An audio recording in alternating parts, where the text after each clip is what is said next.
আসসালামু আলাইকুম। বক্স 95 গ্রুপের পক্ষ থেকে আপনাদের সবাইকে স্বাগতম।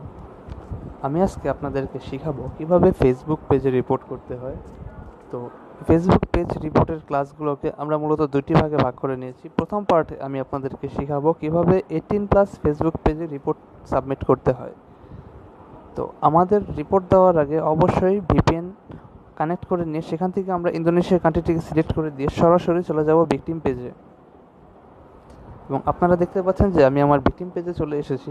তো ভিকটিম পেজে চলে আসার পর আমরা খেয়াল করব যে কোন পোস্টটা কীরকম।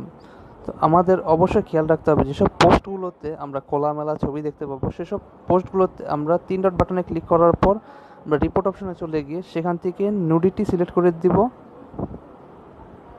এবং পরবর্তীতে নেক্সট দেওয়ার পর আমরা এখান থেকে অ্যাডাল্ট নুডিটি অপশনটিকে সিলেক্ট করে দিয়ে আমরা আমাদের রিপোর্টটি সাবমিট করে দিব।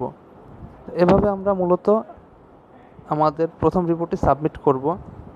পরবর্তীতে আমরা অন্য পোস্টগুলো দেখব, যেসব পোস্টগুলোতে আমরা নারী পুরুষের মিলনের ছবি বা নারী পুরুষ একসাথে ছবি দেখব, সেসব ছবিগুলোতে আমরা মূলত রিপোর্ট অপশনে গিয়ে নুডিটিতে ক্লিক করার পর আমরা এখান থেকে সেক্সুয়াল অ্যাক্টিভিটি অপশনটিকে সিলেক্ট করে দেব। এভাবে আমার দ্বিতীয় রিপোর্টটি হয়ে যাবে।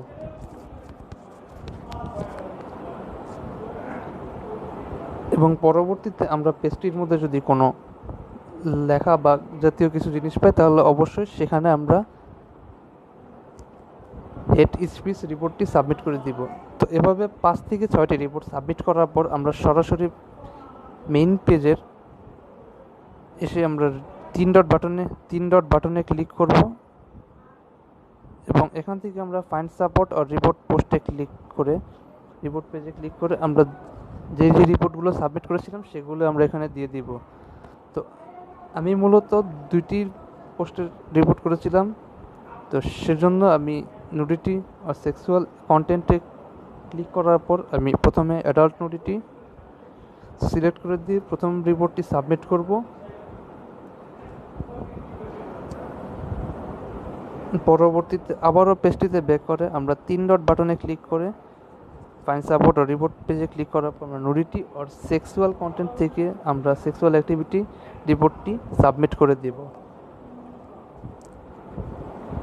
এভাবে আপনারা আপনাদের রিপোর্টটি সাবমিট করবেন এবং যদি আপনারা কোনো লেখার উপর যদি হেড স্পিচ রিপোর্ট দিয়ে থাকেন তাহলে অবশ্যই আপনারা এখান থেকে হেড স্পিচ রিপোর্টটিও দিয়ে দিবেন। তো এভাবে আমরা মূলত একটি আইডি দিয়ে 5 থেকে 6টা পোস্টের রিপোর্ট করার পর যদি আমরা মেইন পেজের অপশন থেকে রিপোর্ট দিই, তো এভাবে করলে 5 থেকে 6টা আইডি দিয়ে যদি রিপোর্ট করা হয় তাহলে যে কোনো 18+ গ্রুপ সহজে নষ্ট হয়ে যাবে।